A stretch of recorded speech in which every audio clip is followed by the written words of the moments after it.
All right, welcome back to the podcast, and just wanted to say thank you. In the last couple month and a half, I would say our subscriber base has really jumped up. So that's obviously for us as a new podcast. It's kind of a big milestone, and yeah, the other big milestone for us, we got our first sponsor, and not only is it exciting for us to connect with someone, but the way and the organic way that we are going to roll this out, which we'll explain here now, I think people that have been following are going to be really excited. So we have partnered up with Cloche Hockey, which Matt and I are both wearing right now. It's a company that we found out. Matt and I are both kind of gearheads. We love gear, and came across these guys. And since we've been kind of dabbling, putting it on the pod, we've had quite a bit of ask about how do I get that. So we have partnered with them. We will have a store that will be linked below.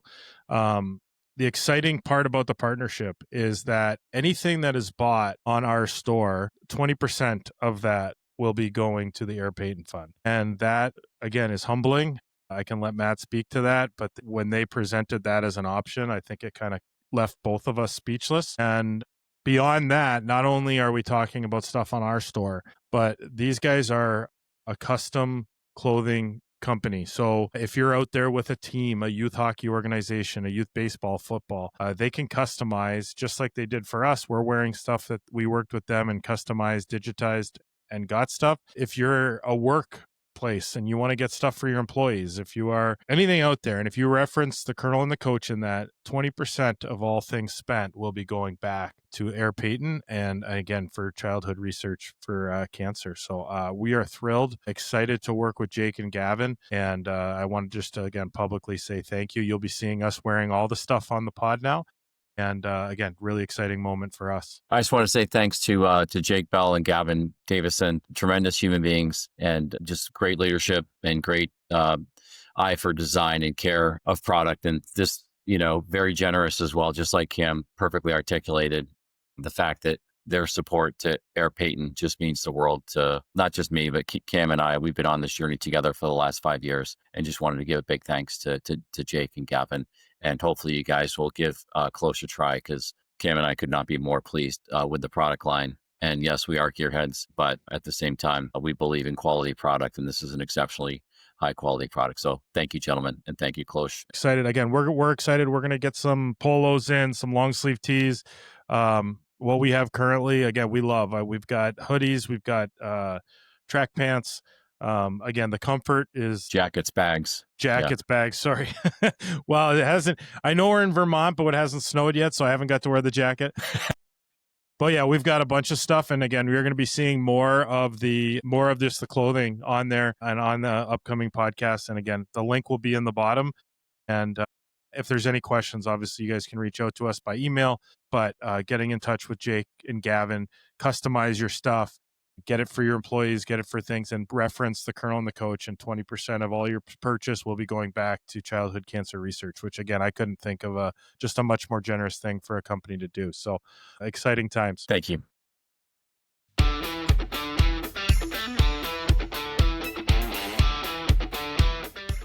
Hey, everybody. Welcome back to another episode of On Authentic Leadership with your hosts, Colonel Matt Smith, U.S. Air Force retired, and Coach Kim Ellsworth. Today, we have a very, very special guest, and I would like to welcome Lieutenant General Lance Spike Landrum, United States Air Force retired.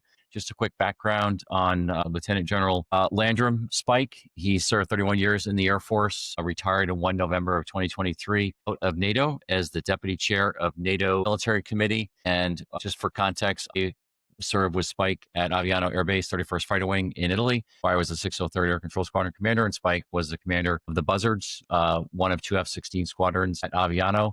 Spike also served in multiple levels, Group Wing, two-time Wing Commander, 308th Fighter Wing, the Hill Air Force Base in Utah.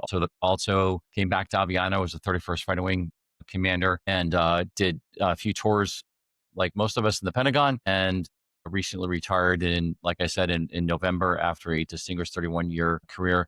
Spike, thank you very, very much for taking the time to be on our podcast. You're very welcome. I'm very happy to be here, honored to be here, and very happy to help you, Matt, especially Smitty, right, with our background and shared history. It's great to meet you today, Cam. I appreciate it very much.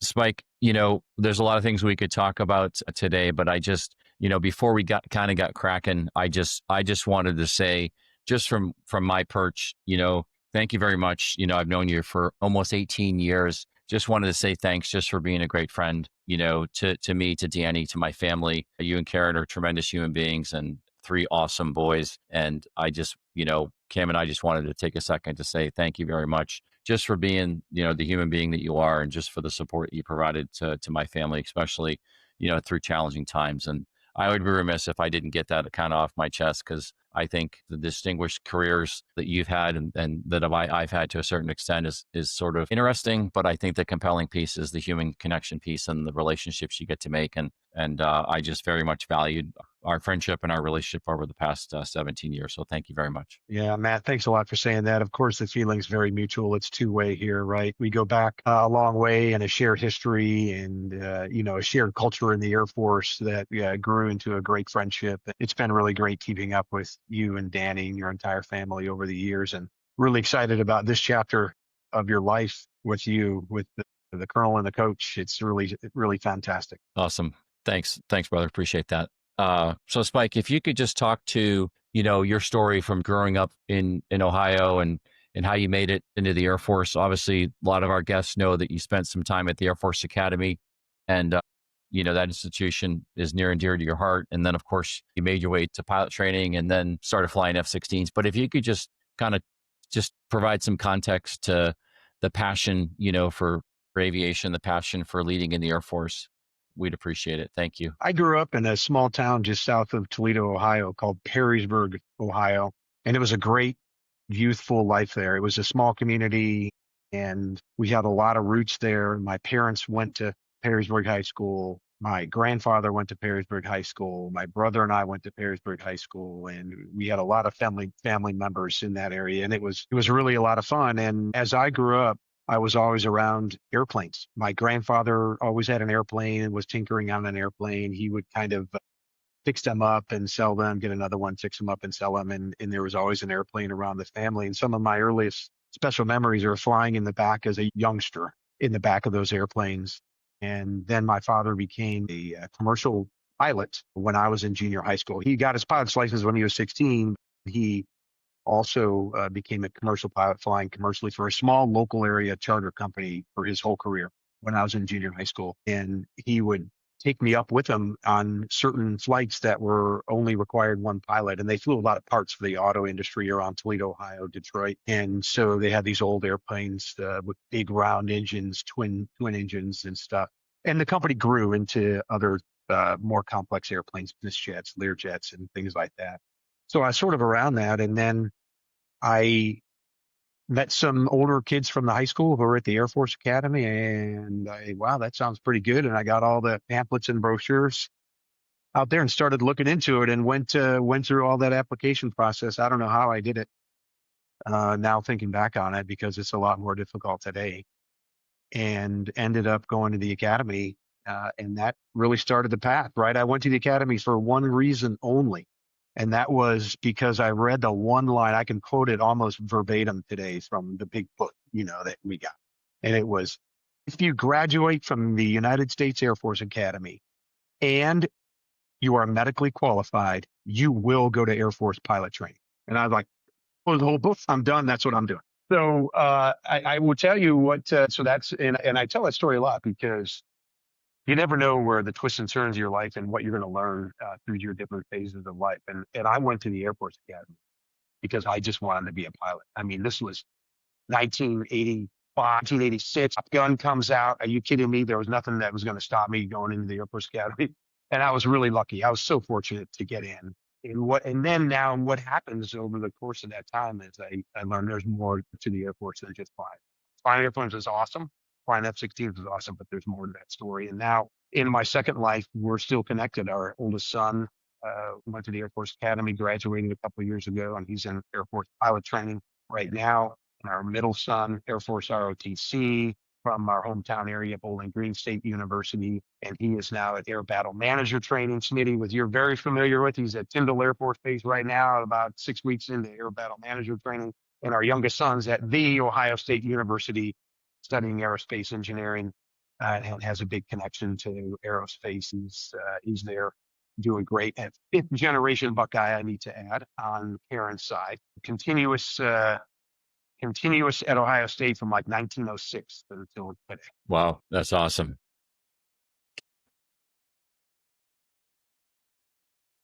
Spike, when it's interesting growing up in Ontario, Canada. We actually didn't grow up too far apart from each other. But, again, just on the outside, when I heard Air Force being younger, I thought they were all pilots. And then I know Matt's laughing, but you do, right? You think that's the thing. And now, again, as I've gotten older, got to know more people, and the reality is just a few small percentage actually get to be a pilot. There's a lot of people that do a lot of things to make a lot of things work.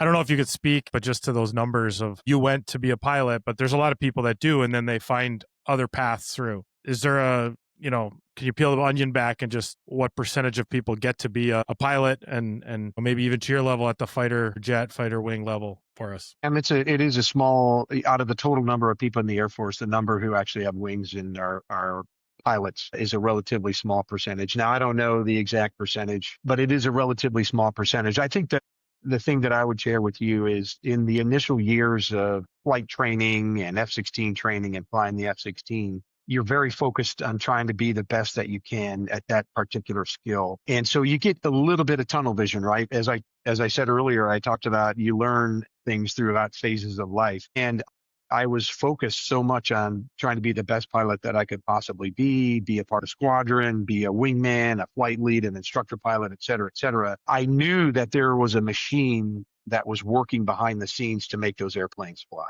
But I didn't realize how vast it was until fate, timing, and circumstance put me in a position where I was the aide to the Chief of Staff of the Air Force, General John Jumper, a great mentor, great leader for our Air Force. And it was during that time being with him and traveling with him extensively and being in the room with his meetings and things like that, that I really came to understand the amount of machinery, gear that are happening behind the airplanes flying. And I will tell you, it was a real eye-opener to see the depth of that engagement that the Air Force has to have. And I will tell you, it really changed me a little bit from that point on, because I mean, listen, you go to the air show and you see the airplanes flying and it's really awesome, right? People are cheering and they're enamored looking up in the sky and everything. And that's great, right? But boy, the amount of work that people have to do, the amount of technical expertise people have, the amount of teams that have to come together in order to put the parts and pieces together to make the airplanes fly is so vast and so critically important. I will tell you, and then it really is started, and then it extended as I was a commander in the Air Force. But I cannot look at an airplane. There were just Raptors flying over to Washington, D.C. area today to do a flyby, and they were flying. I cannot look at an airplane and immediately think about maintenance. And the amount of maintenance, the amount of sustainment, the amount of supply chain, the amount of training that goes in to make those things happen. It was a learning journey for me, right? I was very fortunate through just the timing and circumstance to have this opportunity to really get my eyes opened on the big picture of the Air Force. And that really stayed with me the rest of my time. Did you have your eye on leadership early on in your career, or as you talked about tunnel vision, were you just focused on being the best pilot, being the best of what you could be? And at what point, whether it was pre, during, after, whenever that leadership bug got you, again, Matt read off your incredible resume. At what point did you start to find pleasure and excitement in that? Yeah, the answer is no. I never focused on leadership in the initial years, right? You're so technically focused. As a matter of fact, Cam, I would tell you that as young fighter pilots, we would joke about how could we try to steer and massage our career so that all we did was fly for 20 straight years and never left the airplane, never went to the staff, right? And it was always the big talk, like, okay, I'm going to try this and I'm going to try that, so I can just stay in the. And it was very obvious. Hey, this isn't the best thing to do for promotion advancement, to be, just staying. It's like, I don't care. Nobody cares about promotion. I just want to fly the entire 20 years. I admit that I was sort of in that crowd for a while as we just focused on your operational readiness, your combat readiness. And in my case, the F-16, and it's very complex, right? And it's not all like the movies. It is a lot of hard work, and it's really complex to turn the airplane into a weapon and turn our systems into a weapon system that has to work across different domains, et cetera, et cetera. You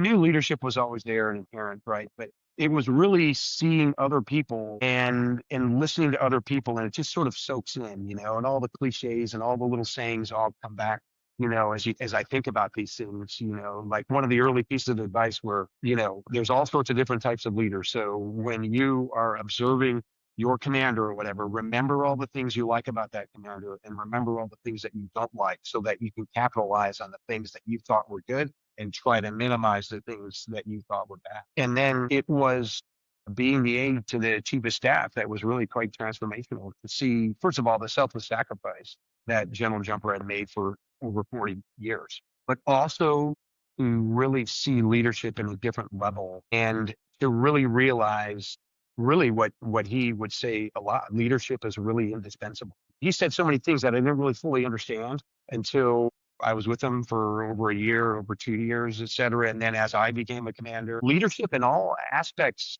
of the military for sure is indispensable. And I think it's indispensable in all aspects of life, right?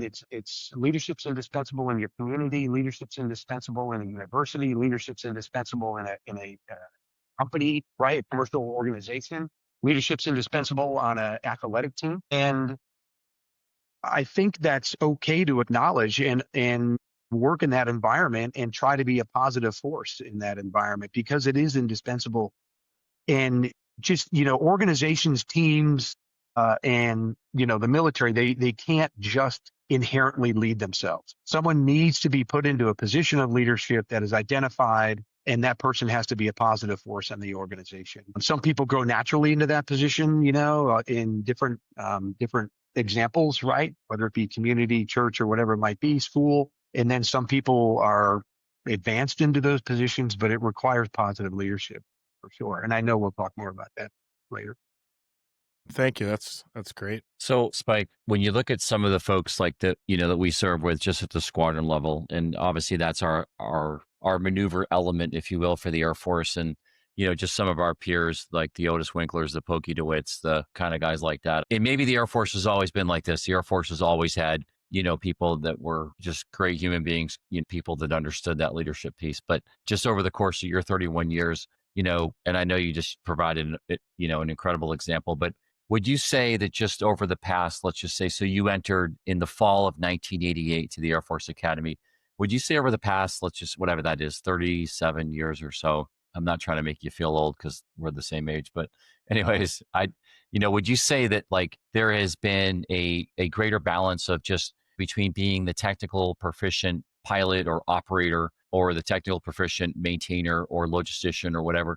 Would you say that the Air Force, and we can talk about other services too, but would you say that the Air Force has gone on to just provide a more balanced officer, a more balanced airman as compared to the past? I know, of course, these are all just personal examples, but, or would you say that there's still an overemphasis on the, being a tactician or a technical expert, first, and then graduating to, other sort of aspects of the profession? Smitty, my sense is that we are producing better, more well-rounded leaders earlier. As we would expect, the organization has grown, learned, right, and they've adapted the training institutions, whether it be ROTC curricula or the Air Force Academy. I will tell you, because I have a little bit of insight with our oldest son being a 2024 graduate from the Academy, and our middle son graduating just this past May in 2025 from ROTC, a bit about the curricula. And I was able to observe that compared to my experience at the Academy, and what they are teaching and training at the Air Force Academy is significantly more well-rounded and increased breadth of understanding from the operational Air Force. I was impressed with how they have taken, as best they can, right, from the operational Air Force into a training environment, university type environment, to take what is actually happening in the Air Force and put it into their curriculum and have them learn. It's everything from the lexicon and the terminology. It is about op orgs and operational plans and things like that that they are working on constantly to get used to that environment. I was happy to see a lot of jointness actually being a part of that. I know, like at the Air Force Academy, they have like a mini air operations center there. It's a mini now, don't get me wrong, but it's an academic environment, right? But they have tried to reproduce that environment and are actually teaching what it's like to command and control air and space forces in ways that we never, ever, ever had that hands-on touch at the Air Force Academy. The other thing that I have to throw in that I'm impressed with is they have a lot more interaction and education with enlisted members of our force and the enlisted system, right? How is the enlisted force developed? How are they advanced? How are they trained? How are they promoted, etc.? Which, as much as I love the Air Force and love the Air Force Academy, I left the Air Force Academy knowing zero, literally zero about the enlisted force and their life, their training, the talent management, their promotion system, zero, and had to learn that on the job. I guess just from my personal perspective, and just speaking from a senior military college perspective, I've spent a few years at Norwich with Cam. I can tell you that is something that I try to incorporate just on the daily, right? And obviously, like, cadre in an ROTC organization there is a lot of enlisted folk and whatnot. And, we would make them guest instructors, assistant professors, depending upon their role. And I think that just my time at Nellis, and I know you spent some time at Nellis as well, I think that gradually, as sort of the epicenter of just air power employment, I'm so glad to see that Nellis Air Force Base, whether it's the 52nd Wing or the 505th, the 99th or whatever, that has kind of become part of the norm. Because not to take away from the home of the fighter pilot or just the emphasis that's placed on red flag and weapons school and all that sort of stuff, but I think that the role of the enlisted airmen cannot be underscored enough. And I'm glad that you mentioned that, because I know you and I both have relationships with enlisted folks to this day and they shaped us as leaders, and they shaped us as airmen. They shaped us as parents, husbands, all that sort of stuff. So I appreciate you mentioning that. And I don't know, just if you wanted to spend a couple of moments, I know you spend a lot of time with just a lot of different NATO nations as well. Just, either talking about the impact of just the U.S. Air Force Airmen on NATO, just as an entity, or just, how they have followed our lead, just as far as developing airmen, professionalizing our force, just from whether that's an enlisted perspective or an officer perspective, and just offer some insight, because I think you're part of conversations that just obviously we're not a part of, and I think you've seen just our positive impact that we've had across the board in NATO. I think our alliances and our partners, our network of allies and partners is like, I'm quoting from the National Security Strategy, General Mattis, when he was the secretary, et cetera. It's a strategic center of gravity from the United States, for the United States. Our allies and partners around the world are so critical to our security. I firmly believe that, right? And to be able to have 5 assignments in Europe, 2 at the NATO headquarters in Brussels, and to be able to not only operate, command F-16s in that environment, but also then at a senior level policy and military strategic level, I really embraced that, and I enjoyed it immensely. I think the thing that, for people who don't track this, I think that when I said earlier that leadership in all walks of life and in all areas is indispensable, I think it applies very much also to the alliance as well, right? And the United States, quite frankly, has been the undisputed leader of the alliance. And there's nothing political about my statements or anything, right? But there's been a little bit of a change of that, and it's been appropriate, right? The allies are now seeing that they have to do more, they have to step up. But they're ready to do that because we very specifically created a coalition environment where we combine forces from the different nations in training exercises and rehearsals. NATO has a host of standardization and standards, everything from terminology and technical standards of interoperability, et cetera. And quite frankly, the United States has been sort of the gold star, right? And so our training academies, our schools like the Army War College, the Naval War College, the Air War College, and those types of things are often sought after by our allies and partners to send some of their brightest military members to those schools. And that sort of propagates throughout the alliance as well. So there's a lot of interoperability and there's a lot of integration among the allies. I think it's critically important, just like a team, right, Cam? You can't have one player in a team sort of doing one thing and another player doing another thing, and they don't understand the game plan. They don't understand what the X's and O's are or the terminology, right? There has to be integration among the team members on a skill level and a technical level, but you have to be able to lead them to build the trust so that the chemistry gels, right? And Cam, I don't want to speak for you, right? But I think there's many cases where you have super skilled athletes that somehow don't mix with the other super skilled athletes, and the whole is not as good as the parts. And what leadership is about is trying to make the parts, right, bigger than the whole and better than the whole. And so it's when it's all together, it's better than any individual. Yeah, I think that's incredibly well said from, I mean, again, I want to speak for all athletic coaches or all the athletic world out there, but I think as a coach, that's ultimately what we're trying to do, right? And you see it. You see teams that win athletically, not because of, they have the best players, it's they have the best team. So yeah, from an athletic standpoint, that's makes perfect sense to me. Like just in that,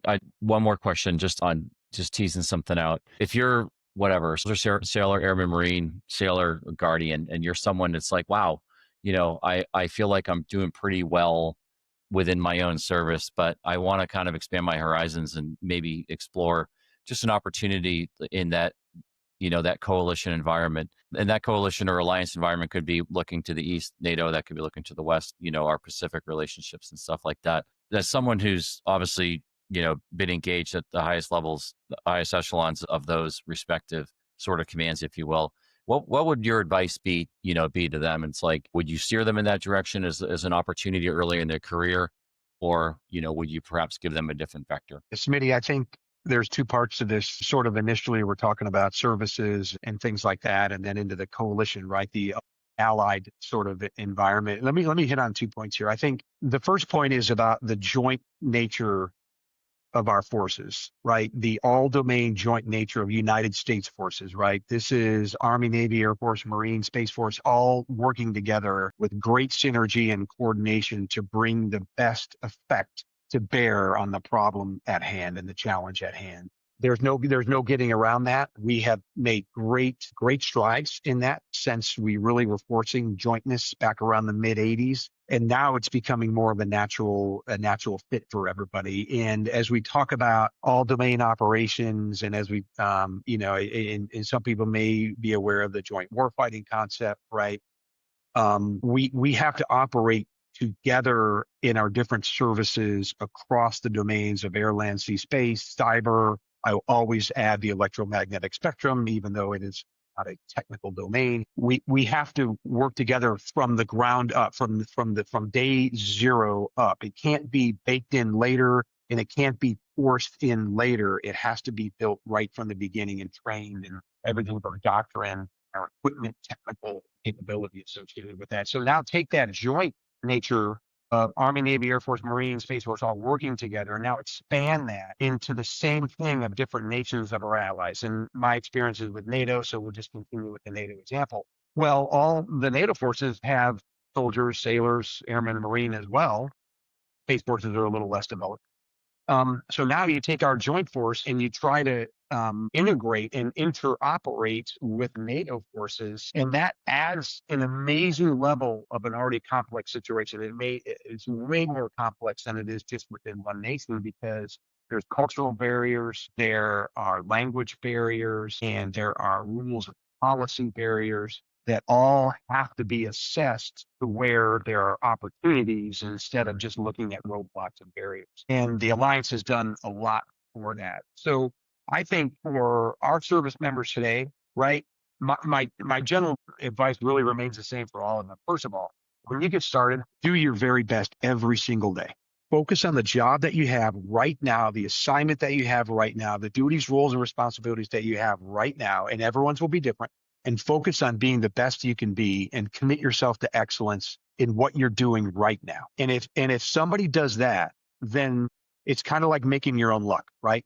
Things will fall into place. And when the appropriate path and door opens to a joint world, right? To interoperate with our own U.S. forces across the different services. I would say take that opportunity with an open mind and learn from the other services, learn from not only their history and culture, but learn from their technical equipment capability, learn from the people that you meet so that you can speak together, communicate together, and team together in the most effective way. And then by extension, just like I was explaining, the opportunities to work among allies, right? It's exercises, it is war gaming. And then there are certain assignments that are open out there that will have intersections with our allies. And NATO comes to mind, right? NATO headquarters in Brussels, Supreme Headquarters Allied Powers Europe, that's in Mons, Belgium, the Joint Force Commands in Norfolk, Virginia, Brunsum, and also in Naples. Those are all different opportunities to really be integrated with the NATO alliance. And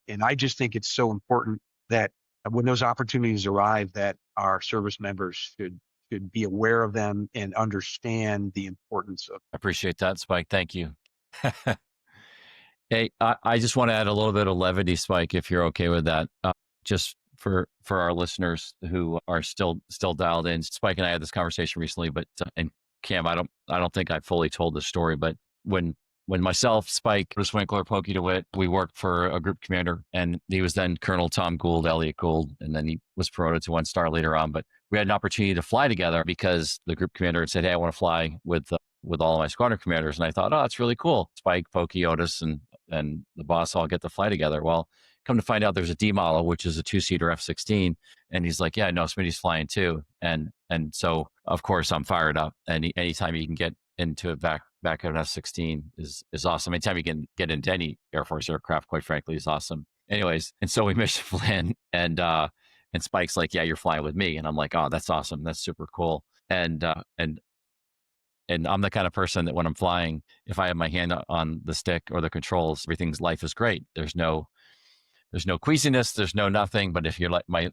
hand is not on the stick, anyways, the world around me is gyrating, if you will, as is my stomach. So anyways, long story short, we mission plan, go out to Speedy Airspace, do an awesome mission, and we're on our way back, Cam, and everything's going fine to that point. I think I only threw up once, but by this point I'm doing okay. But Spike on intercom within the aircraft, within the jet, goes, "Yeah, hey, Smitty." He's like, "Yeah." I go, "Yes, Spike." And he goes, "Yeah, I'm not a very good lander." And I'm thinking to myself, like, holy moly, like what, what's like, we just got done doing this mission for literally, it was like nearly an hour.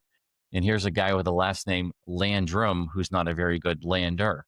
And I'm like, this is, why would he ever say that? I just really want to put the aircraft on the ground, have Colonel Gould get the fire trucks and all that sort of stuff, and I can go change my flight suit and put on a clean one. Anyways, come to find out, he's joking. But of course, the way in which he said it was, I didn't necessarily put 2 and 2 together, because again, I just wanted to put the aircraft on the ground.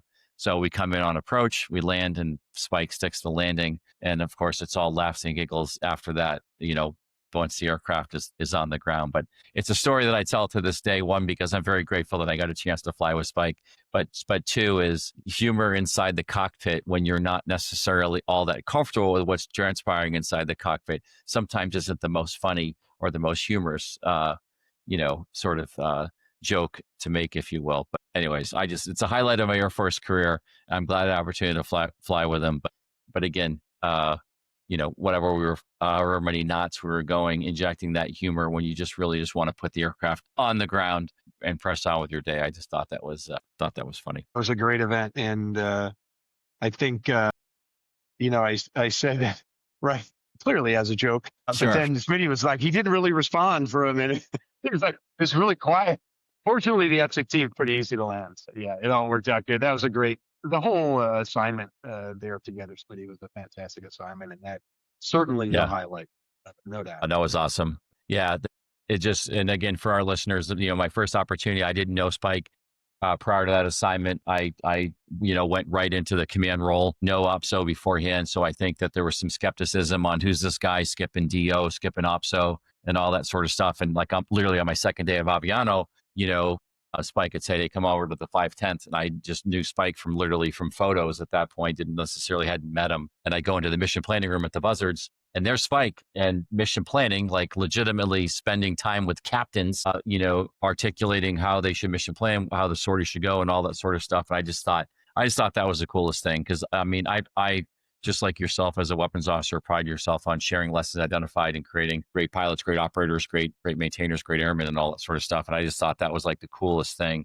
One is to be back at Aviano, because the last time that I'd been there was for, just doing Operation Allied Force, where I was stationed at 606 at Spang and, worked with a 2-2 and a 2-3 fighter squadron there. And so, of course, to be back at Aviano and deploy with the 510th and the triple nickel and all that sort of stuff was epic. And then just to walk into the room and see you mission planning, I just thought, like, there's times where you're having an assignment where you just feel like you're at home. And when you go to Aviano, anyone who's been stationed at 31st Fighter Wing, I think you feel like you're at home just because of whether it's the welcome attitude of the Italians themselves, whether it's just being at the foothill of the Alps, or whether it's the fact that the 31st Fighter Wing has always delivered combat, capability and just precision, just throughout its history. I just think, that's how I felt. And, you were just one of the first people to greet me in that context, and for it to be in an operational manner through that was just, I just think, special. And that was July of 2008. So that was awesome. Well, I think, part of a leader is when you take on a leadership role and a responsibility, you also have to take on a role model responsibility. Right. This is my opinion, right? Right.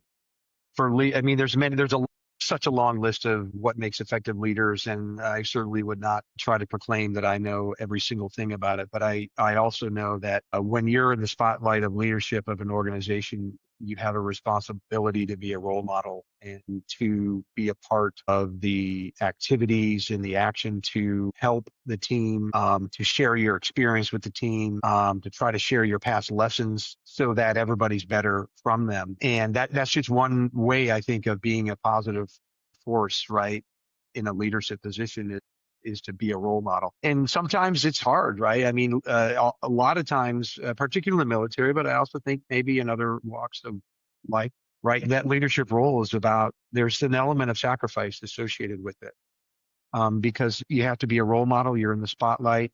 You have to participate and be there for things. I will never forget this. General Jumper would quote his father, who was Major General Jumper, right? His father was a Major General. And he said it over and over. This is one of those things where, like, I heard him say it so many times, and I thought I understood what he meant until I was there in it, right? And he said his dad would always say, 90% of leadership is just being there. Mm-hmm. And I heard him say it like over and over. He would use that line all the time. His father would tell him 90% of leadership is just being there. And like, wow, what does he mean? I think you need to be more than just there, right? You need to be more, blah, blah, blah. And then later, I really understood what he meant, because, and right, that's sort of a bit of a tagline right there. But I mean, take it in the most positive way, just to be there at functions, events, meetings, and to be mentally checked in and to be have positive engagements, be a critical thinker, create an environment where people can give their opinions, create an environment where people can give an alternative idea, create an environment where somebody can disagree with you. So I think there's a lot to be said about the role model aspect of leadership, combined with the laundry list of things that go on the list of being an effective leader. I'll hand it back over to Cam, Spike, but the thing that came to mind is as you're telling the General Jumper story, and I think what I saw just out of my peers, there in the ops group at Aviano and other places as well. I mean, what you're also talking about is to be present, to be engaged, to want to share those lessons and to put yourself out there and be vulnerable. I mean, that requires a significant amount of moral courage. And I think sometimes people think that they want to be in those roles and they want to be whatever. They want to be a general officer. They want to be, a wing commander. They want to be a weapons officer. They want to be whatever, a Viper pilot or fighter pilot or whatever. But you're just thinking to yourself, like, okay, there's the technical aspect to that and whatnot, which I think I would argue that's probably the relatively easy part. However, to stand up for someone, to do what's right and to lead by that example, it requires a lot of moral courage. And I think sometimes that's challenged. You're challenged by that and you're tested. And I would say that moral courage, from my perspective, it doesn't get easier as your rank goes. I think sometimes it gets harder because the risks are higher.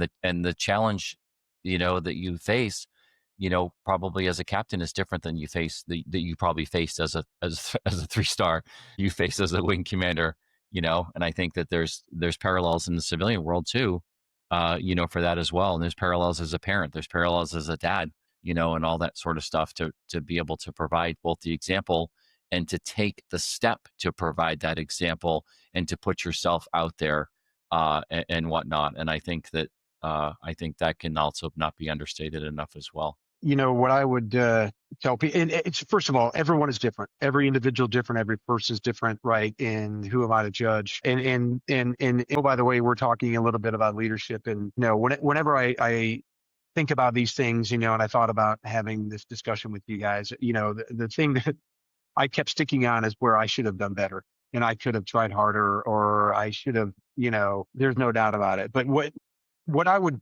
tell people, and I have told people, is there's a point in the day where you're going to have to look yourself in the mirror, and what's inside of you, right? What moral character is inside of you, right? Where you can look yourself right in the eye and really say, I am absolutely doing the best that I can with everything that I have been given, and I'm trying to do the right thing, right?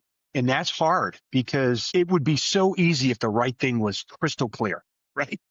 Right. But how, and sometimes the right thing is pretty clear, but I will tell you, it's so few and far between. What the right thing to do is, it's in a gray zone, it's nebulous, it's vague, you don't have enough information, you don't have all the facts, you don't have time to get all the facts. Oh, by the way, if Right. you did have time, it would be a useless endeavor to try to figure out all the facts. It's such a complex thing, right? Right. So there's a point at which you just have to throw down and do what you think is the right thing, and you have to be comfortable with it. And sometimes doing the right thing means you have to carry through the water that is not going to be appreciated, right?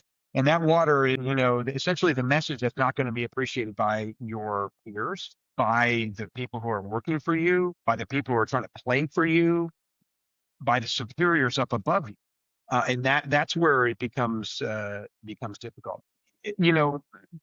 When you're put in a position of leadership, what I would say is the people who put you there, they want you to make those hard decisions, right? They want you to make the hard decisions. Now, all the leaders that I worked with were always very willing to lend an ear, or to get advice, or give advice, or to have a phone call and say, "Holy cow, sir, holy cow, ma'am, I've never seen this one before." Right? I mean, what do you think? Right? But also, they're looking for people who can um, try to sift through all that and make a decision, and do the right thing. I would just echo from Matt earlier. Just thank you, for sharing all of these nuggets and all your experience, and allowing me to be part of this conversation. Truly honored. You made a statement earlier about it was imparted on you to take the good and maybe minimize the bad from people as you grew up and through the ranks. And one of the things that Matt and I try to do is celebrate people maybe more often, or while they're here. Or obviously you've talked about General Jumper, but I just wonder if give you the floor of other people that have mentored you, impacted you in that positive light to help make you and deliver who you are today. Well, it really takes a group of people around you to grow an individual, and everybody has different life. Everyone has different areas, right? But I mean, for me, I'm thankful that I had a wonderful, loving family, and parents who allowed me to stretch the boundaries, but were snapping me back in to line occasionally, but also gave me a lot of room to run. And so, that's where it starts. And then as you grow into young adulthood, right? Karen, my wife, she had no problem telling me what I was doing wrong, or she had no problem giving me advice, right? And that was extremely helpful, because there were times when she would give me perspectives that, wow, I didn't really think of it that way at all. And there were also times when I just had to vent, and probably she had to listen. And some of those times were much more difficult. And then, of course, there are people around you. It's peers that you look up to. It's people close in your peer sort of level that are close to you, that you admire and look up to. Then there are people in obvious leadership positions. I think Robert Bell comes to mind. He was a longtime servant of the government, 1969 Academy graduate.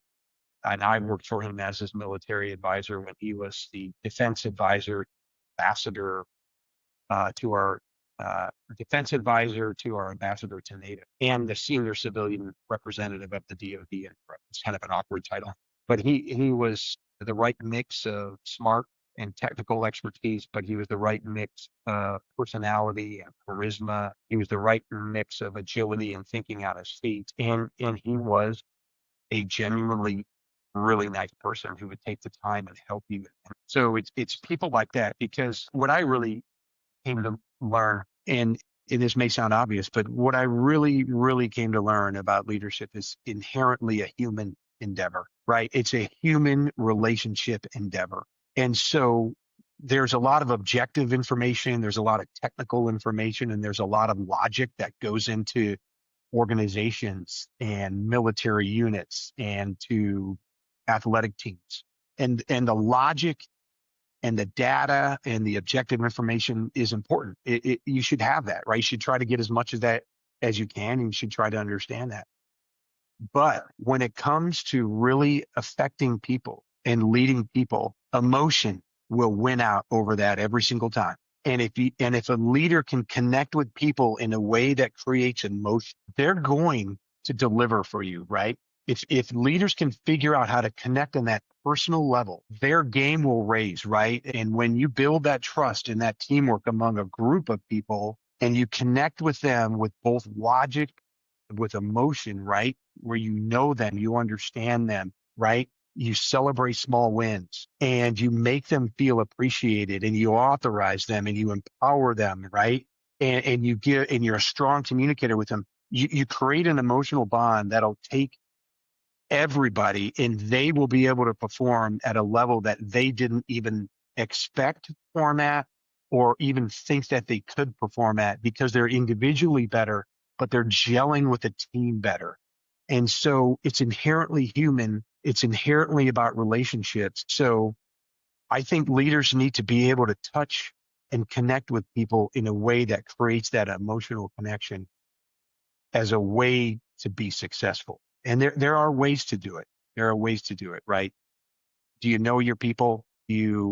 Right? It's simple. Like Smitty, right? I started going around as a commander with the command chief. I also did it with the chaplain a lot, because the chaplain is sort of non-threatening. And now, and I want to make sure this comes across the wrong way, because it's not, it's not disingenuous, right? It was really fun, and it was really interesting, and it was a way to connect with people. But you go out and meet airmen, and it was pretty, I mean, where are you from? Where did you grow up? Why did you join the Air Force? Right? Oh my gosh, where do you live now? Are you on base? Are you in the dorms? You know, oh, you're married. Oh, wow. What's your husband or what's your spouse? What are they doing? What do they think about being in the Air Force? And when you talk to them, right? I heard this from someone early in my life. I can't remember. It was a general who said it, but he said, when you talk to an airman, make sure they feel like the most important person in the world when you're talking.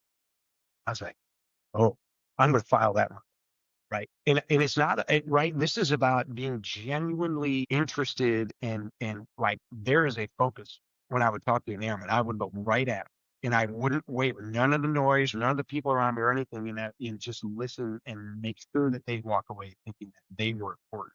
Right. Because that builds an emotional connection. Right. And it's not that they think they're important, they are important. And so you need to show that to them. And then remember, right? Now I admit, now there are times when I would have these interactions, Smitty, I would go back and I'd take notes, right? You know, Staff Sergeant Marcus Matthews is from Killeen, Texas. It's just outside of Fort Hood. He just got to Aviano 2 weeks ago. This is a real story. And he's supervising 3 young airmen, and he's having to have some mentoring sessions with them, you know, and this type of a thing.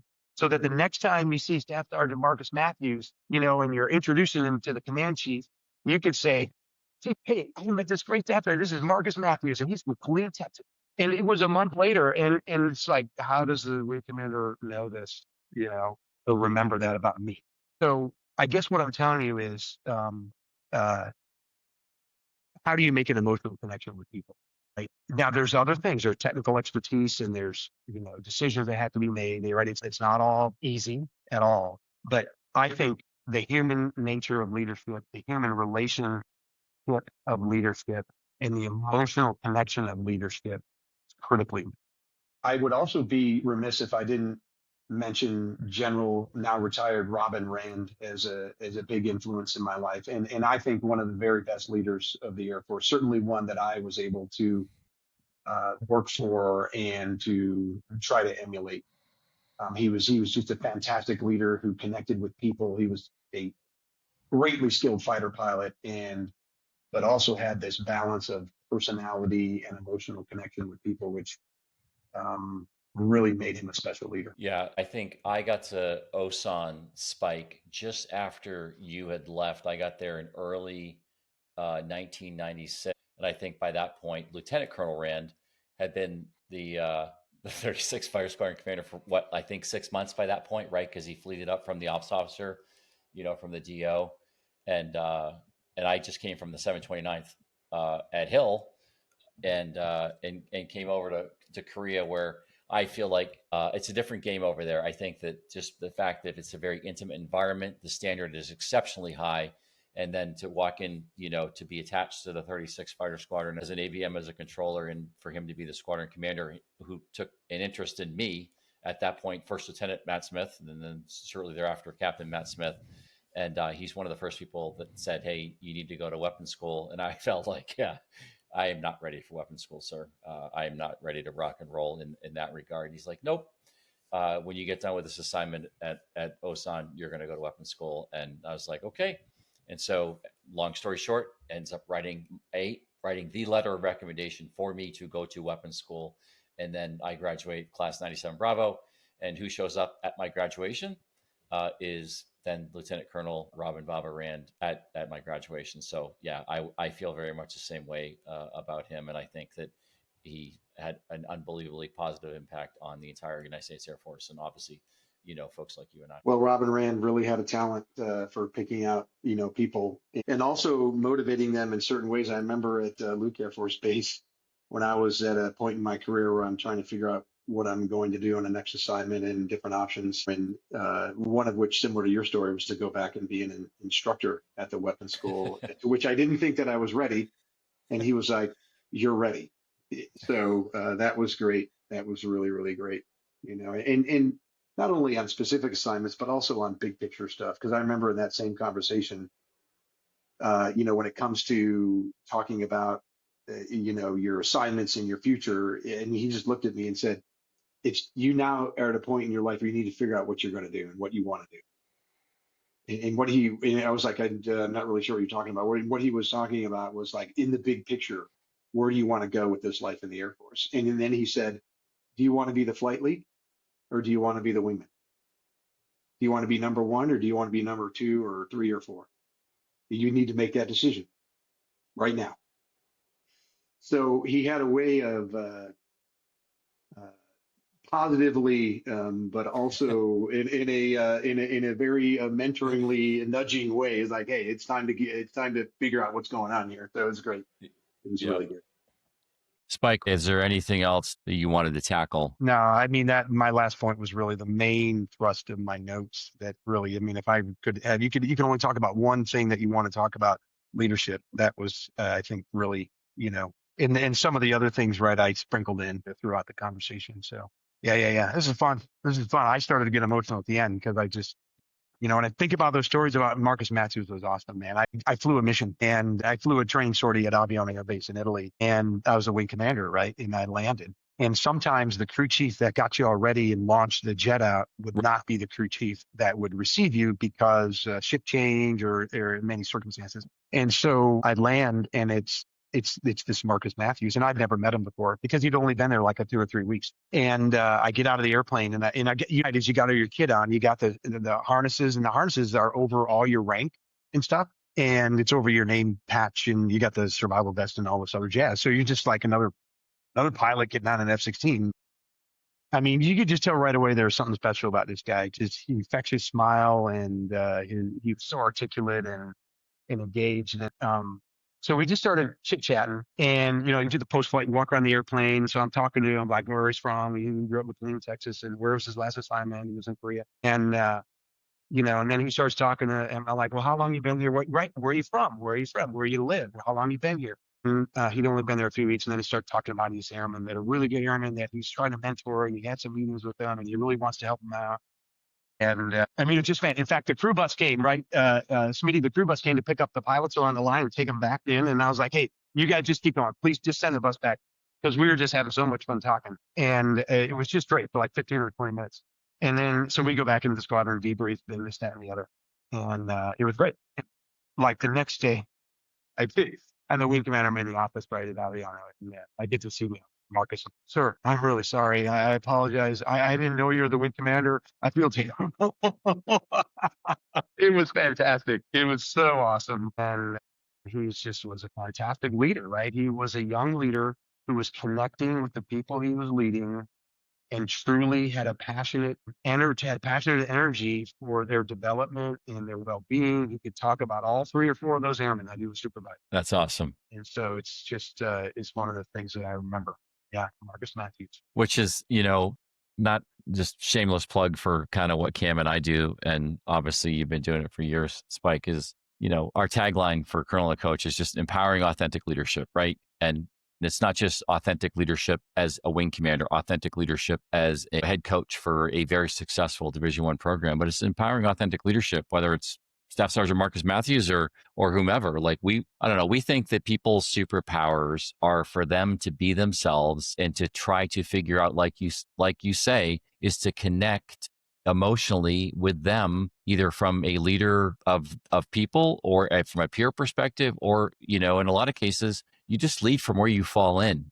And Cam and I have found just over the past several years, just people just need to realize that in a lot of cases, we want them to be them. We understand that everyone, like you said, everyone is different. Everyone brings something special to the table. That's what we try to do when we work with people, is for them to be their authentic selves, because everyone has something to bring. It doesn't matter what their backgrounds are. It doesn't matter what their skill sets are, that they have something that can contribute to the situation.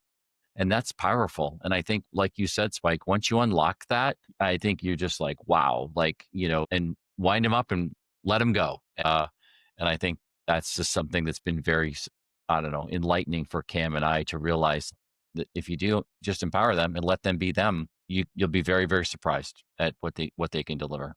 I know you mentioned Karen and the boys and stuff like that. I just didn't know if you wanted to give another shout out to your beautiful bride and your 3 handsome boys who got their looks from their mom before we signed off. Yeah, I'm really so fortunate and so blessed, really, to have such a great family, and to have Karen, we've known each other since we were in middle school, right? Dated since we were in high school. And she is a sounding board. She's a reasoning board. She's a smackdown when I get too big for my britches, which she has no problem doing. And she was so selfless throughout the time at the academy, when she was at Ohio State and I was at the academy. And then through 31 and a half years of the Air Force, where she pretty much gave up her physical therapy career, but she was the world's greatest mother to some great young kids. And I'm so proud of them. And they're carrying on in the Air Force. They're carrying on in aerospace industries. And so, it's really been a great run. And it's not really over. I'm just in a different phase of life now.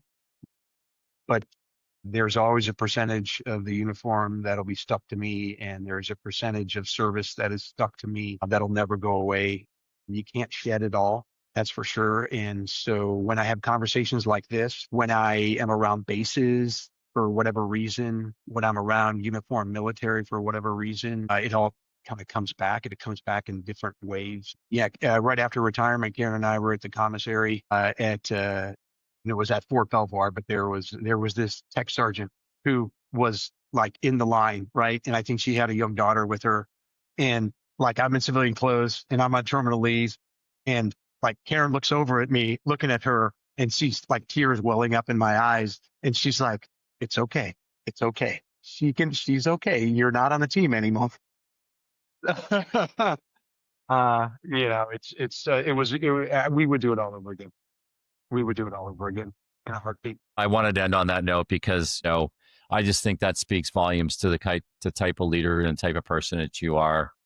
Folks from the Midwest, both from an American and Canadian perspective, just hold a special place in my heart. I think I think you guys are built different. I think you guys have a level of empathy that I think the rest of the world, the rest of the country, the rest of the world can probably emulate just because of how you guys connect with people. My wife is from obviously the Midwest, having grown up in Missouri. And so I see that. And I think that the positive impact that you have had on airmen, the positive impact that you have had on families, and certainly the positive impact that Karen has had on airmen is just incredible. And I think that I always talk about just leading from where you fall in and leaving a legacy of excellence and listening to understand. And I think that the legacy piece, you and Karen both have left an incredible legacy, and it's something that you guys should be proud of. And I think that it's something that we should honor and we should recognize. And hopefully that's what, I hope that's what folks have seen over the past and listened to over the past hour, because you have left an indelible legacy. And I'm just,